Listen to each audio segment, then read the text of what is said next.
It's great to have a conversation. A lot's happened since we last got together. Ray Mallison's the founding dean of the Harvard Kennedy School. He's advised every Secretary of Defense since Kissinger. He's helped dismantle 12,000 Soviet nuclear weapons, and his book, Destined for War, remains the definitive framework for understanding the U.S.-China relationship. I think it's worth kind of bringing forward some of the things that have happened in the world since we last met. I'm going all in. It's the single platform / all is dead, but the regime is still holding on to power. Where do you think this conflict will take us, and are we sleepwalking into World War III? Well, thank you again for having me back. We'll have a great podcast. I enjoyed the summit, and I'm sorry we're not there in person to catch up. But I think about Iran, how much to say? So this could be a long lecture. Let me just do the first point is that there's more questions than answers. So there's a level of uncertainty currently about what's happening and about what's likely to happen. Part of this is process is this fog of war, but there's a fog of war that's actually increased because we got two big fog machines adding to the confusion, namely Trump and the administration on the one hand and Bibi on the other, and then we got all the chattering class around it. So I would say, why did Trump decide to go to war now? And there's 6 different reasons he and the administration have given, and each one they back around. What's the objective? There's 5 different objectives backing around. And when is this war going to end? You know, a day, a week, a month, who knows? So it's very uncomfortable to recognize how uncertain things are. And most of the conversation about it tries to make it more confident. I think the place to start is there's a huge amount of uncertainty. Having said that, I'll still give my prejudices about a few of the points. Point 2, this has been an extraordinary demonstration of supreme military power and supreme intelligence power. U.S. military and the intelligence community and the Israeli counterparts have been way, way, way off the charts. And I think this should make all Americans proud of what's been built over this decade, 2 decades of investment, but especially in the past decade. Third point, there's no tears to be shed for Khamenei and the Islamic Republic regime. It's an evil leader, an evil regime. There's no bad thing that could happen to them that we shouldn't be cheering out of that. Next point, though, breaking something's a lot easier than building something. And destroying targets is something that our military knows very well how to do. Building a new regime change, is something that we know historically doesn't work very well. At least in Iraq and Afghanistan, we had every word said that's been said in this case, and we then went in all in and spent more than $1 billion, many, many thousands of American lives. And when we went to Afghanistan, the Taliban were ruling. When we left Afghanistan, the Taliban were ruling. So I would say, unfortunately, it's against the backdrop that's hard. The next point, slightly more controversial, but I think this is Bibi's war. If you read it or if your listeners don't remember Moby Dick, they should go look at it again. Ahab had this obsession with the white whale and trying to find a way to kill the white whale whenever he could. For the last 2 decades, that's been Bibi's number 1, number 2, number 3 agenda. He's tried to sell that war to Obama, to Trump 1, to Biden, and how he succeeded in mesmerizing Trump, whom I thought had his number. I was surprised. So I'm pro-Israel, but anti-Bibi in this respect. And I think that I understand he's brilliant politically, but I don't think this, the arguments that were made that Trump has actually repeated, that Iran was about to attack us, I see no evidence for that. That Iran was about to get a nuclear weapon, I see no evidence for that. That Iran was building an ICBM that was going to attack the U.S., I see no evidence for that. There's many, many bad things about the Iranian regime, but not most of the claims that were made. So I look at this and I hope it turns out well, but I remember that in wars, very frequently it's easy to get in and it's quite difficult to get out. Let me double click on that point. You mentioned there's multiple reasons that the administration has messaged for doing this, multiple views on what looks like, multiple timelines on ending it, and that this is war.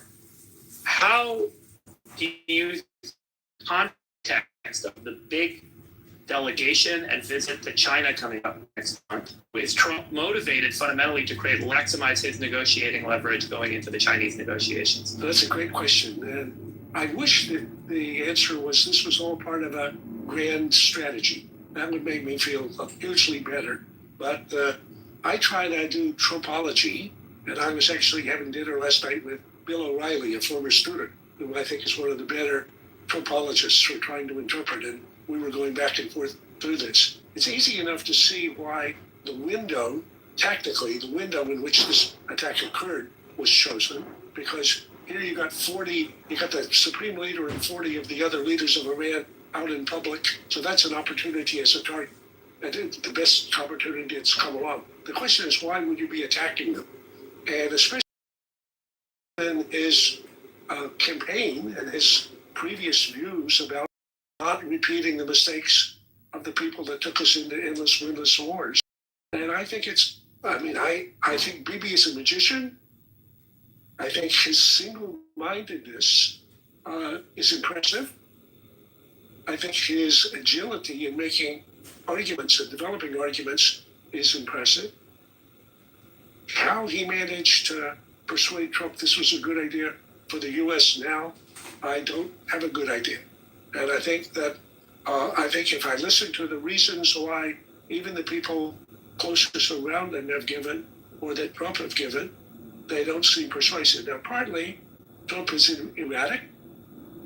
Partly he sort of, acts on the basis of instincts. Somehow it came to him that this was, something that could be done. I think actually Bibi painted a pretty, the upside of this picture, if it's successful, and I hope now that we've got into it, it would be redefining security in the Middle East for a generation.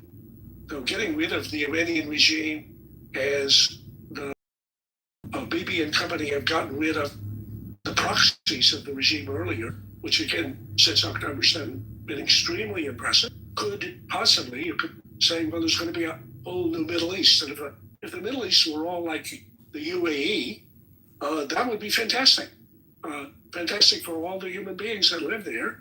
So I think maybe he got excited by the upside, not quite careful enough about the risks or the downside. Because the number of ways in which this could go wrong, if we woke up tomorrow and a couple of ships have been sunk, or a couple of hundred of Americans have been killed, this is going to have a very different image. And you think that this is independent then of the action with Maduro and independent of the big delegation headed to China for a big negotiation next month? Well, I wouldn't say entirely independent. I think Maduro, so Trump, I think this is my armchair Trumpology, but I would say initially he thought tariffs were a magic wand.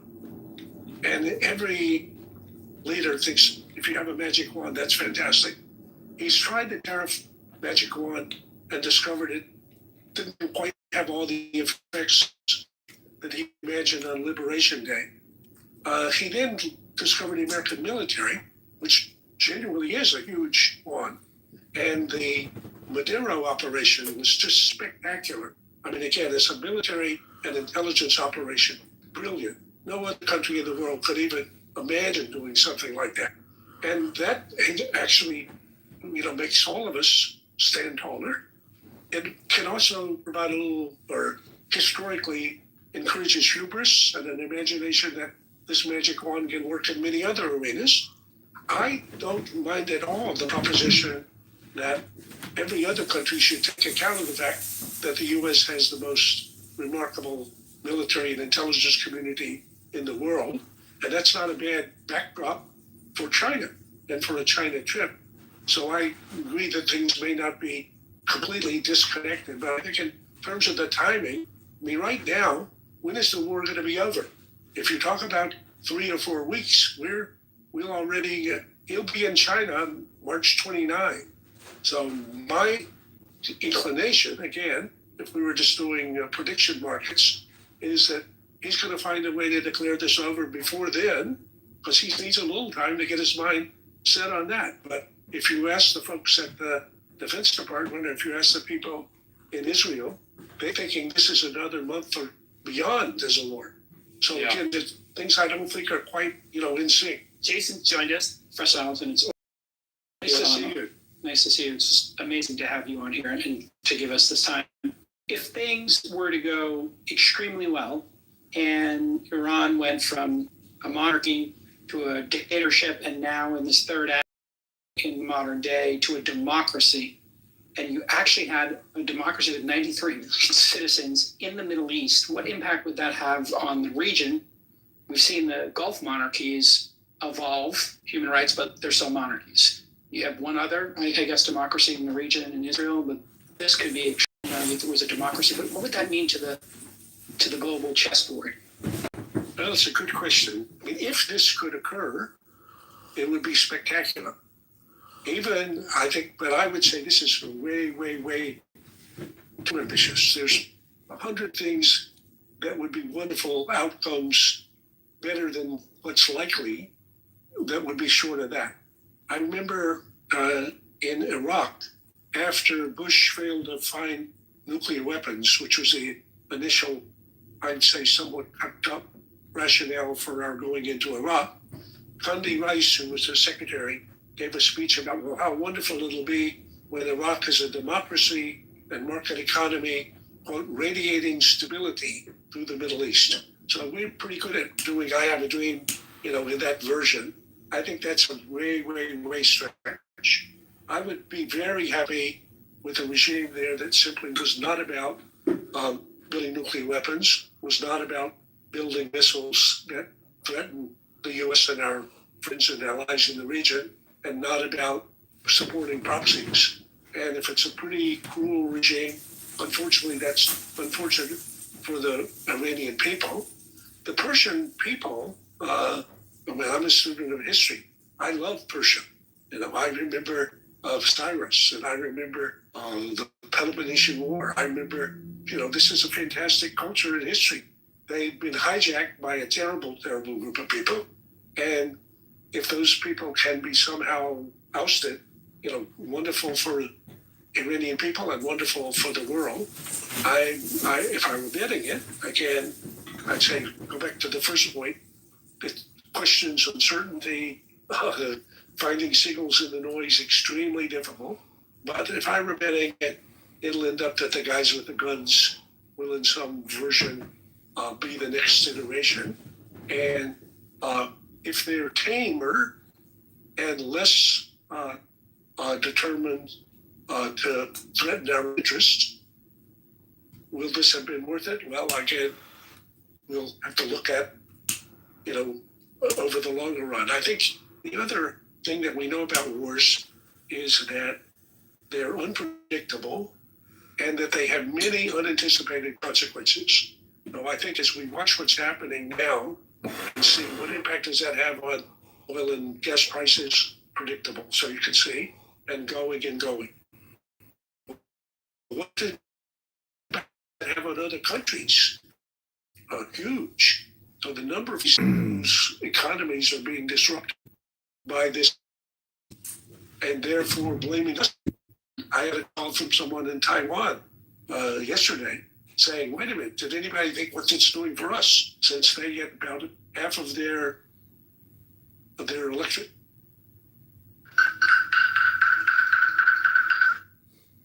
People don't like my videos. Apparently they're annoying. It's what we would call infiltrator investigators. And not done. He's not about trickery. Plan. So I got you. No magic, No No magic. defying the laws Yeah, of no. nature. No defying the laws of nature. All No right, magic. I See how got you. you're compelled to interrupt. Yeah, I'm if you compelled don't because hear what you're doing is, Hans, is you're I'm overtaking. almost You're done. no, but you're doing all this Almost stuff. You're doing all this stuff. Okay, go ahead. Pilot's wife told him, Okay. don't you dare. This is a good man. Don't you have anything to do with his death. I So got you. Pilate went out of his way. He went out of his Yeah. way to make the Jews responsible, right? Okay. And then he deceived, just like the Quran said. White families, to be sure, but it is going to be in the hands of women. I think we are going to see a different type of candidate that is going to be. So imagine if we had more Mackenzie Bezoses than we did, Miriam Adelsons that are, over all of these billions of dollars. That's all I'm saying. So I think it's gonna change the landscape. Yeah. That W is back in the house. All right, period. Who's gold coin? Not the W. If it turned out that Torta was a man, would you still be into it? No, I'm not interested in that. Well, luckily that's not the case because George. Hey, Daddy! Obviously. Hey, Daddy! I'm hungry for some raw milk, Daddy! Okay, well, buckle in. Yeah, well, yeah, strap in, buckle in. Wait, John Kitover. What's your thought about knowing what Abby looks like now? You saw my response video, right? But can you tell everyone in the room? You don't want to know. It's too shocking to hear. What do you mean? What did you thought she would be in your head? Like, what did you imagine? Yeah, most Well- attention. When I think of someone who's fully evolved as opposed to like a Cro-Magnon, see, we are Homo sapiens or Homo sapiens. But when I see an under-evolved Cro-Magnon looking hybrid, sometimes it makes me, respond in a certain way, which, people are maybe upset by. And I try not to upset people when they hear me react to what I saw.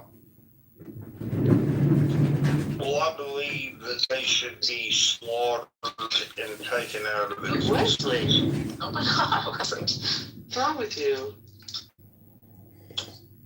No, there are human beings on this planet that honestly, They're so attractive that they should be murdered?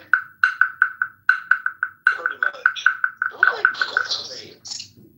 That's messed up. That's really Wesley, you call yourself an That's American? my position. Hey, where's that horrible noise? Who's playing the fucking... Is that you, John? John I Kitover. believe that only Let's play the cop-out. beautiful human beings should be allowed to propagate this planet. Wesley, that's a lot. So, John, what was your exact reaction when you saw it?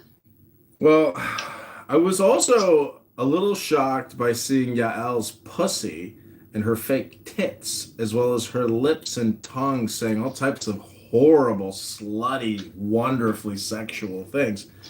Okay.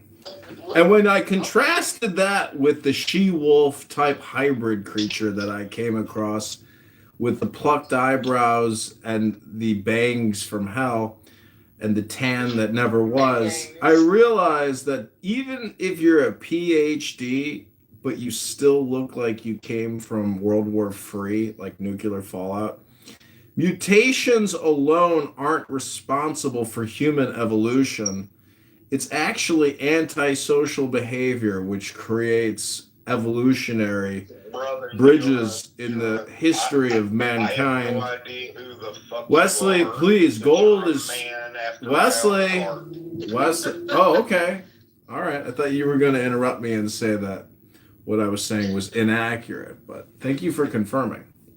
This is gold. I'll be here all night. I believe that they should be taken out of society. Alpha, are you here? Oh my God, I want this bitch to listen. Yeah, I'm here listening. Okay, good. Like, Wesley, let's let John Kitover finish his thought. So I'm cooking here, and let me tell you, when I take parsley, or I take oregano, or I take cardamom, or I take a little curry, and I mix it up and I make a paste, and then I look at it and I say, what would I call that if I were to put like slop that on my bread as a dip, or like coat my chicken? Let's just call it Abbey paste. And the first cosmetic that was commercially successful was inspired by the Abbey paste. The Abbey paste is a little bit like a regurgitation, meaning that, have you ever puked and then realized that everything you eat turns into a paste and then it turns into your poop? And so when I think of what a fart is, generally, it's air passing over a turd. And what's so important to know is, on this app, as somebody pointed out to me on my YouTube live recently, if you fart, will you shit your pants? And that is the question here, ladies and gentlemen, because everyone is going through the same door, the same bridge, the same gateway to the next level of this life we call game. I mean, this game we call life.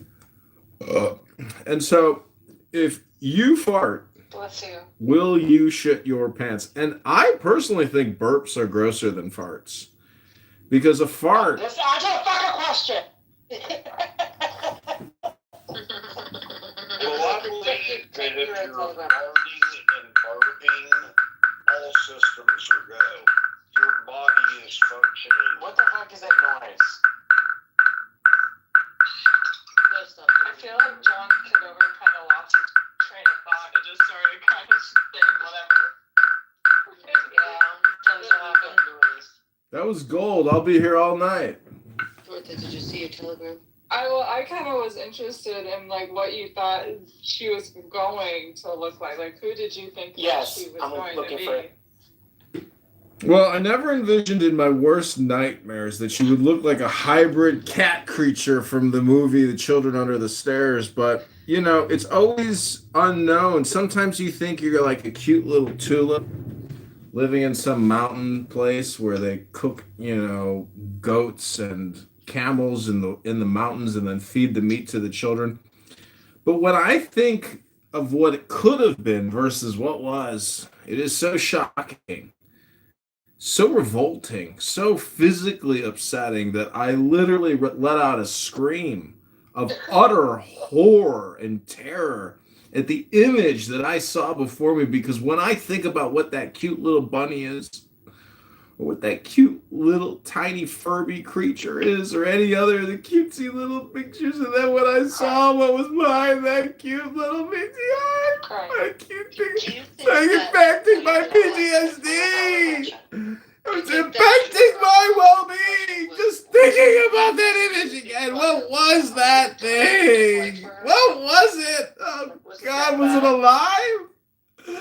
Was that thing actually alive? That mutant hybrid creature? Was it some type of CIA UFO experiment hybridization creature? What two people made such a thing? So John, the question is, if she was a nice person, would you have viewed her differently?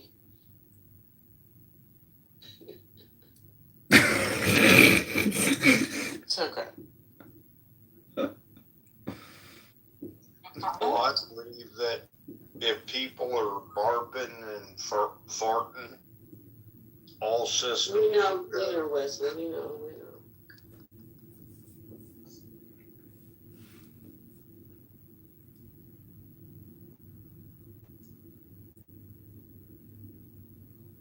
Georgia, what's on your mind? I'm looking for the picture for Edie. Oh, of Abby. John, if we bring you up, are you gonna? Have you not seen her? No. Oh, Okay. Let me see. I just sent it. Oh. So, let me ask you this. Do you think ugly people in society actually modify their behavior in order to come in more in alignment with their beauty, standards or position? I mean, come on, but you exaggerated very much. If she was a nice person, you would not think any of those things you just said. Well, I'm literally doing a routine for the sake of, the Yeah, audience but I here. mean, she's not ugly at all. No, I'm sure on her best, Friday, Saturday, Friday, Saturday night, if the feeling's right, she looks great. But I mean, that's after like 2 or 3 gin and tonics. And also, the moon can't be out. There can't be any light out there. It's got to be dark and mysterious. And sequence, a lot of sequence to sell that. Wait, who are you talking about? Somebody The probably trend doesn't go women to that the he gym. dates.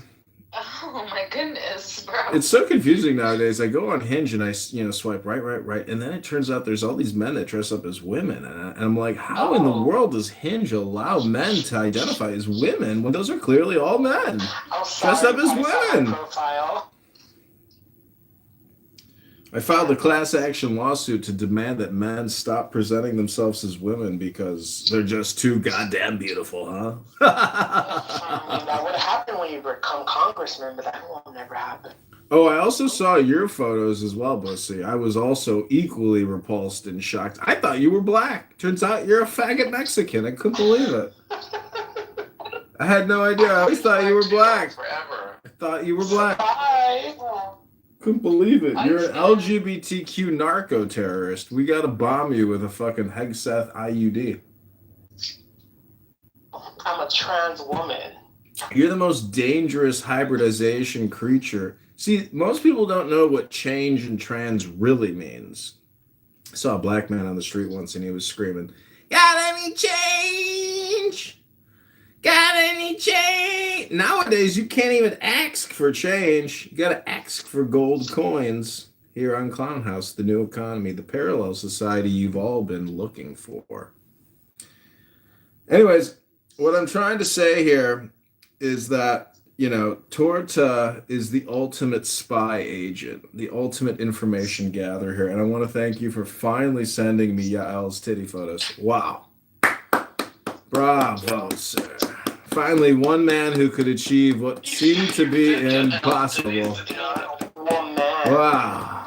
And those were some glorious looking That's more than what titties. AJ sent me, so it's AJ technically. Wow.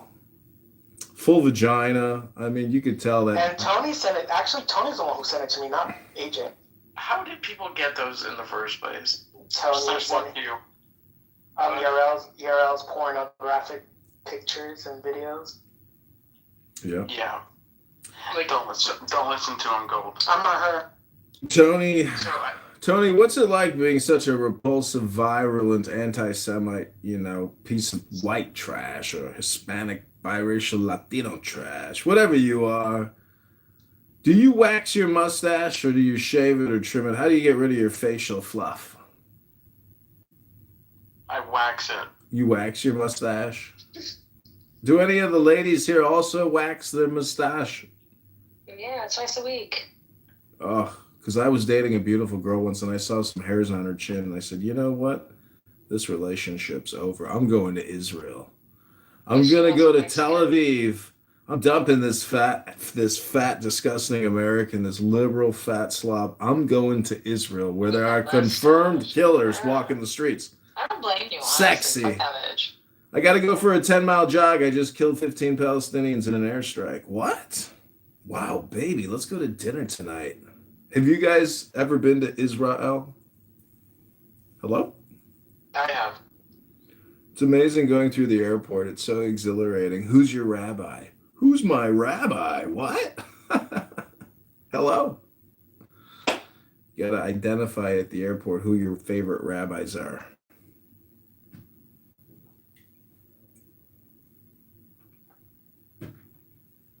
But anyways, back to the DNA.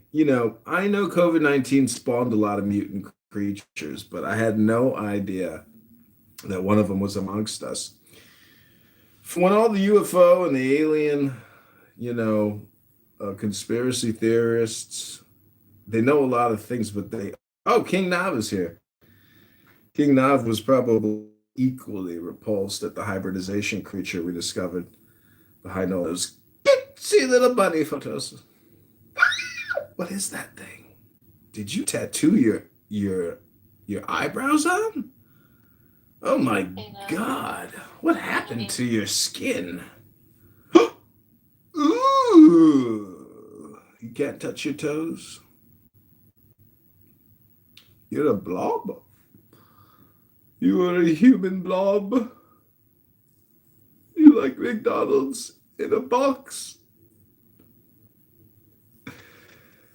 So we're live on TikTok right now. We've got 1,300 live viewers. It's incredible. Our TikTok has exploded in popularity, all because of Clown House and my multi-studio recording efforts. We're averaging over 2,000 views a minute. Google has just wired us our monthly bread and butter for $14,000 because of you beautiful AI people. All the data that we're feeding in. That Mormon NSA. Just want to go to a private room. Hello? Oh, no dresses. Thanks, though, for the invite. Do your TikTok viewers have any favorite characters? Any favorite Clubhouse characters? Well, definitely Alpha. Our favorite. I don't know. Let me ask Abby. These people don't know me. From the garden.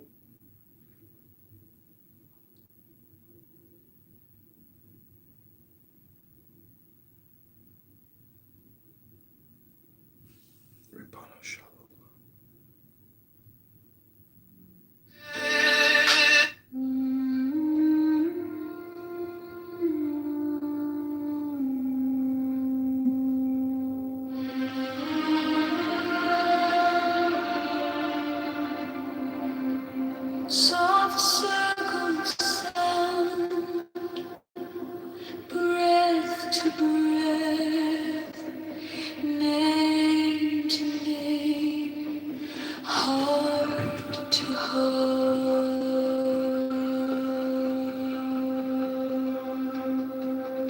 I open like a garden gate, bare feet on the shining stone, silver in the morning air.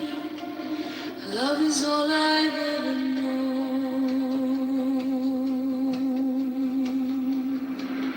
Every doctor's